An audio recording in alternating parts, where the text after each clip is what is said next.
पर क्या आप जानते हैं कि ये मंदिर, जो प्रतिवर्ष लाखों श्रद्धालुओं को अपनी ओर आकर्षित करता है, केवल भक्ति का स्थल नहीं, बल्कि एक रहस्यमय कहानी का जीवंत प्रमाण भी है। ये वही स्थान है जहां एक राक्षस जाति का प्राणी भगवान की उपाधि तक पहुंच गया।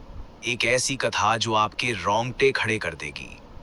आज हम आपको खाटू श्याम मंदिर की एक ऐसी अनसुनी यात्रा पर ले जाने वाले हैं, जहां हर कदम पर एक चमत्कार, हर दीवार पर एक कथा और हर कोने में एक रहस्य छिपा हुआ है।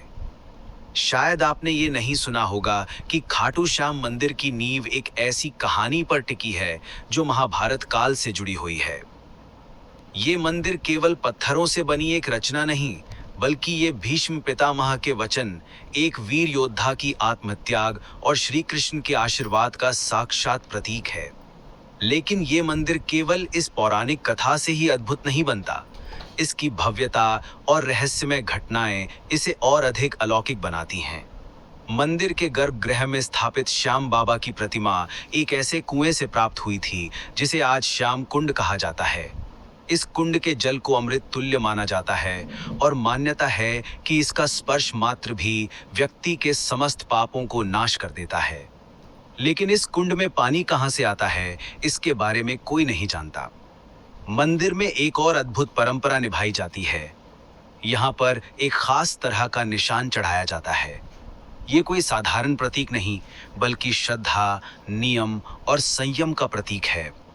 कहा जाता है कि जो भी भक्त ये निशान पूरे नियम और भक्ति भाव से चढ़ाता है, उसकी हर मनोकामना पूर्ण होती है। यहाँ तक कि कई भक्तों के अनुभव इस बात की गवाही देते हैं कि जिन इच्छाओं को उन्होंने वर्षों तक मन में संजोया, वे खाटू श्याम के दरबार में निशान चढ़ाने के बाद पूर्ण हुई। परंतु सवाल ये उठता है कि ये मात्र विश्वास है या इसके पीछे भी कोई अज्ञात शक्ति है। खाटू श्याम मंदिर का सबसे चौंकाने वाला रहस्य एक शिवलिंग से जुड़ा है, जो मंदिर से कुछ दूरी पर स्थित है। कहा जाता है कि जब मुगल शासक औरंगजेब ने इस शिवलिंग को नष्ट करने का प्रयास किया, तब कुछ ऐसा घटित हुआ जिसने उसकी आत्मा तक को झकझोर दिया। इतना ही नहीं, खाटू श्याम के दर्शन के दौरान एक अद्भुत दृश्य देखने को मिलता है। बाबा के दरबार में हजारों की संख्या में आने वाले श्रद्धालु अक्सर कहते हैं कि उन्होंने वहां कुछ ऐसा महसूस किया जिसे शब्दों में बयान नहीं किया जा सकता। कोई कहता है कि बाबा ने उसे स्वप्न में दर्शन दिए, तो कोई बताता है कि उसने वहां अपने जीवन की सबसे कठिन समस्या का हल पाया। और इन सब अनुभवों में एक बात समान है, एक रहस्यमयी शक्ति जो खाटू श्याम मंदिर को केवल एक तीर्थ स्थल नहीं, बल्कि एक अलौकिक अनुभव बना देती है। इस मंदिर की शक्तियों की गूंज केवल भारत में ही नहीं, विदेशों तक फैली है। अमेरिका, इंग्लैंड और ऑस्ट्रेलिया जैसे देशों में बसे भक्त भी प्रतिवर्ष खाटू श्याम जी की निशान यात्रा में भाग लेने भारत आते हैं। ये भक्ति की वो डोर है जो ना जाति देखती है, ना धर्म, ना देश। यहाँ सिर्फ एक चीज की आवश्यकता है, श्रद्धा। तो क्या आप तैयार हैं इस मंदिर के उन रहस्यों से पर्दा उठाने के लिए जो सदियों से छिपे हैं? यदि हाँ, तो जुड़िए हमारे साथ इस खास डॉक्यूमेंट्री वीडियो में, जहां हम आपको लेकर चलेंगे खाटू श्याम मंदिर की उन गलियों में, जहां इतिहास, रहस्य और भक्ति एक साथ मिलते हैं। ये केवल एक यात्रा नहीं होगी, ये आपके विश्वास को एक नई दिशा देने वाली अनुभव यात्रा होगी। क्योंकि ये केवल एक मंदिर नहीं, एक चमत्कार है, खाटू श्याम का चमत्कार। चलिए अब बिना किसी देरी के आज की इस रहस्यमयी और दिलचस्प डॉक्यूमेंट्री को शुरू करते हैं। दोस्तों, खाटू श्याम जी को भगवान श्री कृष्ण के कलयुगी अवतार के रूप में जाना जाता है। राजस्थान के सीकर जिले में स्थित श्याम बाबा के भव्य मंदिर में दर्शन के लिए हर दिन लाखों भक्त पहुंचते हैं। मान्यता है कि श्याम बाबा सभी की मनोकामनाएं पूरी करते हैं और फर्श से अर्श तक पहुंचा सकते हैं। बाबा खाटू श्याम का संबंध महाभारत काल से माना जाता है। ये पांडुपुत्र भीम के पौत्र थे। पौराणिक कथा के अनुसार खाटू श्याम की अपार शक्ति और क्षमता से प्रभावित होकर श्री कृष्ण ने इन्हें कलयुग में अपने नाम से पूजे जाने का वरदान दिया था।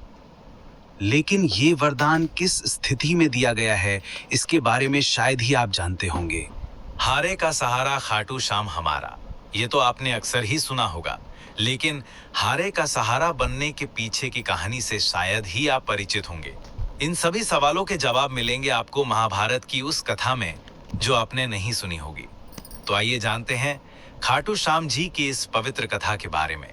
दोस्तों, इस कथा की शुरुआत होती है एक भयानक षड्यंत्र से जो दुर्योधन ने पांचों पांडवों को मारने के लिए रचा था। जैसा कि आप सभी जानते हैं कि महाभारत में कौरवों और पांडवों का युद्ध दर्शाया गया है। दुर्योधन हमेशा से ही पांडवों को पसंद नहीं करता था, जिसकी वजह से उसके अंदर पांडवों के प्रति इतनी ज्यादा घृणा थी कि वह उन्हें किसी भी कीमत पर मारना ही चाहता था। जब भीष्म पितामह ने धृतराष्ट्र से युधिष्ठिर का राज्याभिषेक कर देने के लिए कहा, तब दुर्योधन ने पिता धृतराष्ट्र से कहा, पिताजी, यदि एक बार युधिष्ठिर को राज सिंहासन प्राप्त हो गया तो ये राज्य सदा के लिए पांडवों के वंश का हो जाएगा और हम कौरवों को उनका सेवक बनकर रहना पड़ेगा। इस पर धृतराष्ट्र बोले, वत्स दुर्योधन, युधिष्ठिर हमारे कुल की संतानों में सबसे बड़ा है, इसलिए इस राज्य पर उसी का अधिकार है। फिर भी भीष्म तथा प्रजाजन भी उसी को राजा बनाना चाहते हैं। हम इस विषय में कुछ भी नहीं कर सकते। तुम पांडवों के रुकने का प्रबंध करो। धृतराष्ट्र के वचनों को सुनकर दुर्योधन ने कहा, ठीक है पिताजी, मैंने इसका प्रबंध कर लिया है। बस आप किसी तरह पांडवों को वाराणावत भेज दें। दुर्योधन ने वाराणावत में पांडवों के निवास के लिए पुरोचन नामक शिल्पी से एक भवन का निर्माण करवाया था, जो कि लाख, चर्बी, सूखी घास, मूज जैसे अत्यंत ज्वलनशील पदार्थों से बना था। दुर्योधन ने पांडवों को उस भवन में जला डालने का षड्यंत्र रचा था। धृतराष्ट्र के कहने पर युधिष्ठिर अपनी माता तथा भाइयों के साथ वाराणावत जाने के लिए निकल पड़े। दुर्योधन के षड्यंत्र के बारे में जब विदुर को पता चला तो वे तुरंत ही वाराणावत जाते हुए पांडवों से मार्ग में मिले और उन्होंने दुर्योधन के षड्यंत्र के बारे में बताया। फिर उन्होंने कहा कि तुम लोग भवन के अंदर से वन तक पहुंचने के लिए एक सुरंग अवश्य बनवा लेना, जिससे कि आग लगने पर तुम लोग अपनी रक्षा कर सको। मैं सुरंग बनाने वाला कारीगर चुपके से तुम लोगों के पास भेज रहा हूं। जिस दिन पुरोचन ने आग प्रज्वलित करने की योजना बनाई थी, उसी दिन पांडवों ने गांव के ब्राह्मणों और गरीबों को भोजन के लिए आमंत्रित किया।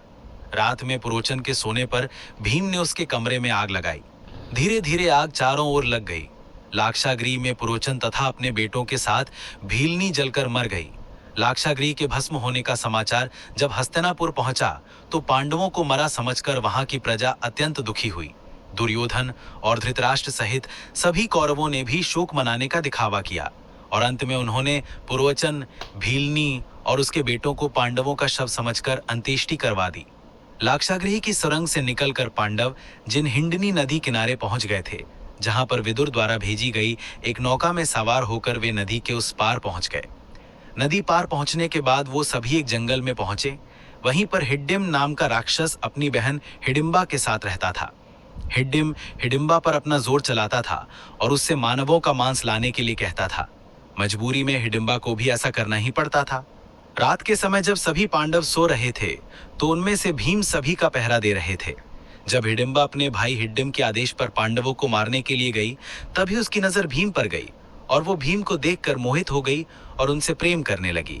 भीम को मोहित करने के लिए हिडिंबा ने सुंदर अप्सरा का रूप धारण किया और भीम के पास गई। लेकिन इसी बीच हिडिंबा का भाई हिड्डिम वहां आ गया, जो पांडवों को मारकर उनका मांस खाना चाहता था। उसने भीम पर हमला कर दिया, जिससे भीम और हिड्डिम के बीच युद्ध छिड़ गया। इस युद्ध में भीमसेन की विजय हुई और हिड्डिम मारा गया। इसके बाद हिडिंबा अपने असली रूप में आई और उसने भीम के सामने विवाह का प्रस्ताव रखा। लेकिन भीम ने यह कहकर विवाह से इनकार कर दिया कि तुम राक्षस कुल की हो। इसके बाद हिडिंबा माता कुंती के पास गई, उनसे भीम और अपने विवाह की बात कहने लगी। तब कुंती विवाह के लिए तो मान गई, लेकिन उन्होंने हिडिंबा के सामने एक शर्त भी रख दी। शर्त के अनुसार भीम हिडिंबा के साथ केवल तब तक ही रहेगा जब तक कि उन्हें संतान की प्राप्ति नहीं हो जाती। हिडिंबा भीम के साथ विवाह करना चाहती थी, इसलिए वो इस शर्त को मान गई। इसके बाद दोनों का गंधर्व विवाह हुआ और वो जंगल में साथ रहने लगे। कुछ समय बाद हिडिंबा और भीम का एक पुत्र भी हुआ, जिसका नाम घटोत्कच रखा गया। समय बीता और घटोत्कच का विवाह दैत्य राज मोरा की बेटी अहिलावती के साथ हुआ, जिन्हें मौरवी और कामकांतिका के नाम से भी जाना जाता है। घटोत्कच और अहिलावती के 2 पुत्र हुए। घटोत्कच के एक पुत्र का नाम बर्बरीक और दूसरे का नाम अंजन पर्वा रखा गया। बर्बरीक ने शस्त्र, शास्त्र और अन्य सभी ज्ञान अपनी मां अहिलावती का आशीर्वाद लेकर प्राप्त किए। उन्होंने ही बर्बरीक को भगवान शिव की तपस्या करने के लिए प्रेरित किया, जिसके बाद भगवान शिव ने बर्बरीक से प्रसन्न होकर उन्हें 3 अभेद्य बाण दिए, जो कि पूरी सेना का विनाश कर वापस तरकश में आ सकते हैं। समय बीता और जब कौरव और पांडवों के बीच युद्ध होना था, तब बर्बरीक ने युद्ध में भाग लेने का निर्णय लिया। अब वैसे तो देखा जाए बर्बरीक को पांडवों की तरफ से ही लड़ना था, लेकिन इसी बीच उनका एक वचन था जो उन्होंने अपनी माँ से लिया था कि वे हमेशा हारे की तरफ से ही लड़ेंगे। उनका ये वचन ही आगे चलकर हारे का सहारा नाम की नींव बना। भगवान श्री कृष्ण युद्ध का परिणाम जानते थे और उन्हें डर था कि कहीं पांडवों के लिए उल्टा ना पड़ जाए, अतः उन्होंने ब्राह्मण का वेश धारण कर बर्बरीक का मार्ग रोककर उनसे पूछा कि आप कहाँ प्रस्थान कर रहे हैं। बर्बरीक ने अपना ध्येय बताया कि वे कुरुक्षेत्र जाकर अपना कर्तव्य निर्वाह करेंगे, और इस पर ब्राह्मण रूप में श्री कृष्ण ने उन्हें अपना कौशल दिखाने को कहा। बर्बरीक ने एक ही तीर से पेड़ के सभी पत्तों को भेद दिया, सिवाय एक पत्ते के जो श्री कृष्ण ने अपने पैरों के नीचे दबा दिया था। बर्बरीक ने ब्राह्मण रूपी श्री कृष्ण से प्रार्थना की कि वो अपना पैर पत्ते के ऊपर से हटाए, वरना आपका पैर घायल हो सकता है। श्री कृष्ण ने अपना पैर हटा लिया। वह बर्बरीक से एक वरदान मांगा।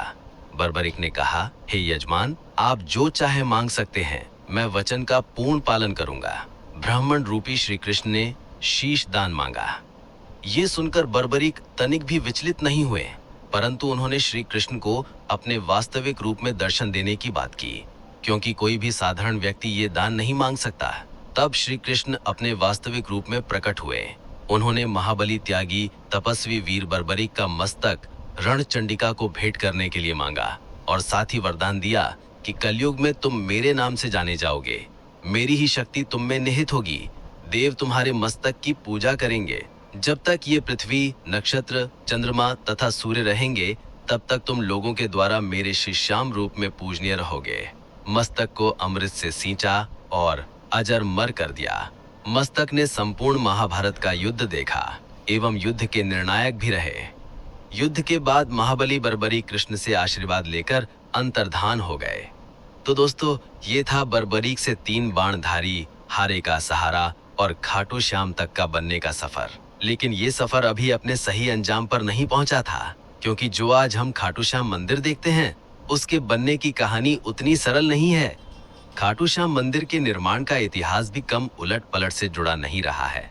आइए अब जानते हैं खाटू श्याम मंदिर के निर्माण का संपूर्ण इतिहास। वीडियो में आगे बढ़ने से पहले आपसे एक निवेदन है कि यदि अभी तक आपको ये वीडियो पसंद आ रहा है तो इसे एक लाइक और कमेंट में जय श्री खाटू श्याम जरूर से लिखें।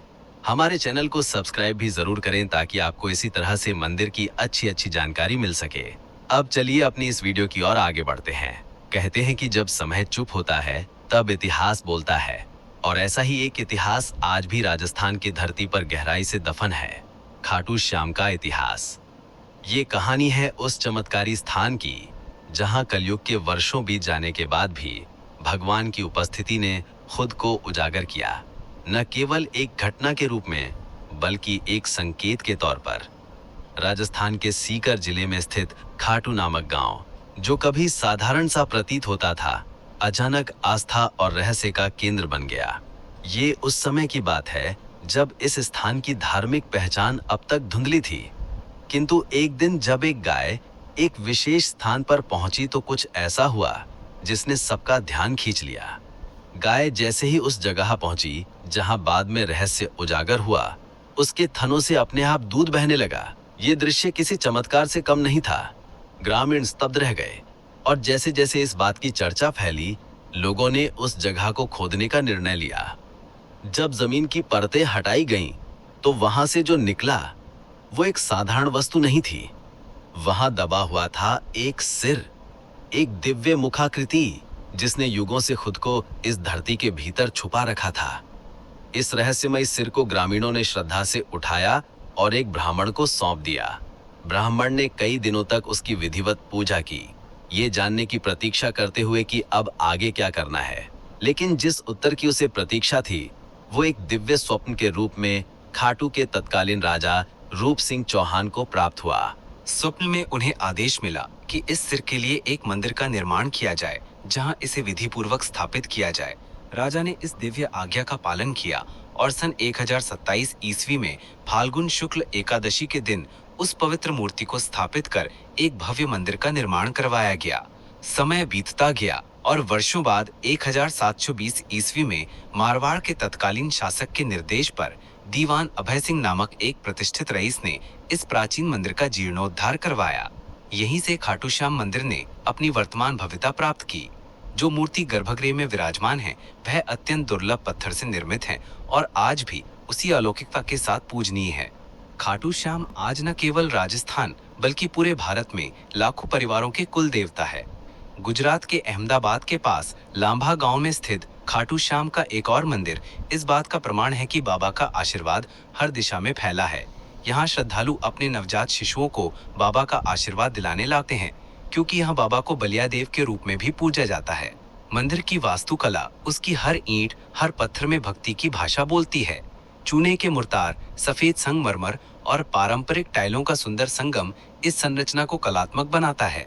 गर्भगृह के शटर चांदी की परतों से सजे हैं और मुख्य प्रार्थना कक्ष, जिसे जगमोहन कहा जाता है, वहां की दीवारें पौराणिक चित्रों से भरपूर है। हर चित्र एक कथा, हर रंग एक आस्था। मंदिर के मुख्य द्वार से प्रवेश करते ही सामने एक विशाल खुला प्रांगण दिखाई देता है, जहां श्रद्धालु बाबा के दर्शन के लिए पंक्तिबद्ध होते हैं। प्रांगण से कुछ दूरी पर स्थित है श्याम बगीची, एक सुंदर पुष्प वाटिका, जहां से केवल चुने हुए पुष्प ही देवता को अर्पित किए जाते हैं। इसी बगीचे में बाबा के एक महान भक्त आलू सिंह की समाधि भी स्थित है, जो आज भी श्रद्धालुओं के लिए प्रेरणा का स्रोत है। परंतु इस पवित्र स्थान का सबसे रहस्यमय स्थल है श्याम कुंड, एक पवित्र जलाशय जहां से कभी बाबा श्याम का शीश प्राप्त हुआ था। श्रद्धालुओं की मान्यता है कि इस कुंड में स्नान करने से सारे पाप धुल जाते हैं और व्यक्ति को जीवन में परम शांति प्राप्त होती है।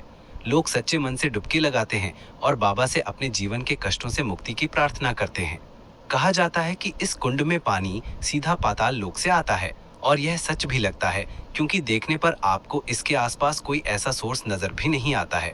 इस कुंड की यह बात इसे और भी ज्यादा शक्तिशाली और रहस्यमयी बना देती है। मुख्य मंदिर से दक्षिण पूर्व दिशा में स्थित है गोपीनाथ मंदिर और इसके समीप ही स्थित है गौरी शंकर मंदिर, एक और दिव्य स्थल जिसकी कहानी दिल दहला देने वाली है। कहा जाता है कि जब औरंगजेब की सेना इस मंदिर को नष्ट करने पहुंची तो उन्होंने शिवलिंग पर भालों से प्रहार किया, पर जैसे ही उनके भाले शिवलिंग से टकराए, वहां से रक्त के फवारे फूट पड़े। ये दृश्य इतना भयावह और चमत्कारिक था कि सैनिक तुरंत डरकर वहां से भाग निकले, और आज भी उस शिवलिंग पर वो घाव, भाले का निशान स्पष्ट रूप से देखा जा सकता है, जैसे भगवान ने स्वयं अपनी रक्षा की हो। खाटू श्याम जी का ये पावन मंदिर राजस्थान की राजधानी जयपुर से लगभग 80 किलोमीटर दूर स्थित है, और यहाँ पहुँचने के लिए श्रद्धालुओं को रिंग्स के मार्ग से होकर जाने की सलाह दी जाती है। ये यात्रा केवल एक धार्मिक यात्रा नहीं, बल्कि एक आत्मिक अनुभव होती है, जहाँ आस्था, इतिहास और चमत्कार एक साथ चलते हैं। हर साल लाखों भक्त यहाँ पहुँचते हैं, कोई आशीर्वाद पाने के लिए, कोई चमत्कार देखने के लिए, और कोई अपनी श्रद्धा की अग्नि परीक्षा देने के लिए। और जब आप इस पवित्र धाम की भूमि पर कदम रखते हैं तो ऐसा लगता है मानो समय ठहर गया हो और भगवान स्वयं इस धरती पर विराजमान है। तो दोस्तों, ये था खाटू श्याम जी मंदिर के निर्माण का संपूर्ण इतिहास। आइए अब आपको बताते हैं उस खास निशान के बारे में जो बड़े ही भक्तिभाव से श्री खाटू श्याम मंदिर में चढ़ाया जाता है। यदि अभी तक आपको ये वीडियो पसंद आ रही है तो कमेंट में जय श्री खाटू श्याम जी जरूर लिखें। खाटू नगरी की रज में कुछ ऐसा सम्मोहन है कि एक बार जो यहाँ आ जाता है उसका हृदय यहीं अटक जाता है। और इस अद्भुत नगरी की सबसे पावन परंपराओं में से एक है बाबा श्याम के दरबार में निशान चढ़ाने की परंपरा। ये कोई साधारण रस्म नहीं, बल्कि श्रद्धा, समर्पण और विश्वास का प्रतीक है। जब भक्त बाबा श्याम के चरणों में अपनी मन्नत लेकर आते हैं तो सिर झुकाकर केवल प्रार्थना ही नहीं करते, बल्कि एक वादा भी करते हैं, हे लगदातार, हारे का सहारा, जब मेरी मुराद पूरी होगी तब मैं आपके दरबार में निशान लेकर पुनः लौटूंगा।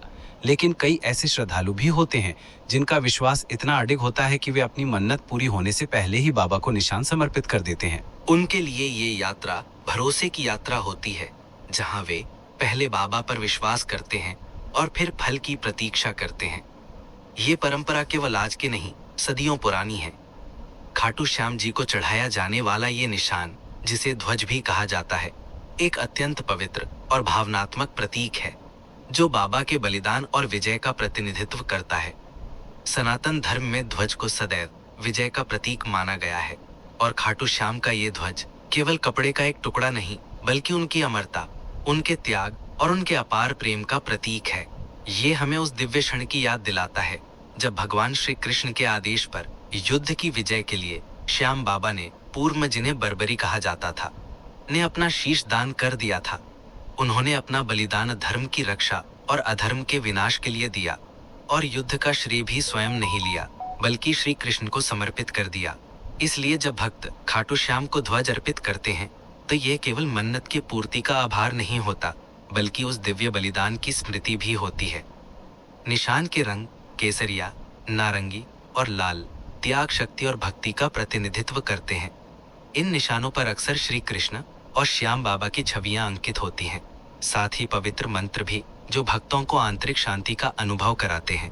कई निशानों पर मोर पंख और नारियल भी सजाए जाते हैं, जो पवित्रता और सौभाग्य का प्रतीक माने जाते हैं। ऐसा माना जाता है कि सच्चे मन से चढ़ाया गया निशान बाबा को अर्पित की गई एक आत्मा की पुकार होती है, जिसे वे कभी अनसुना नहीं करते।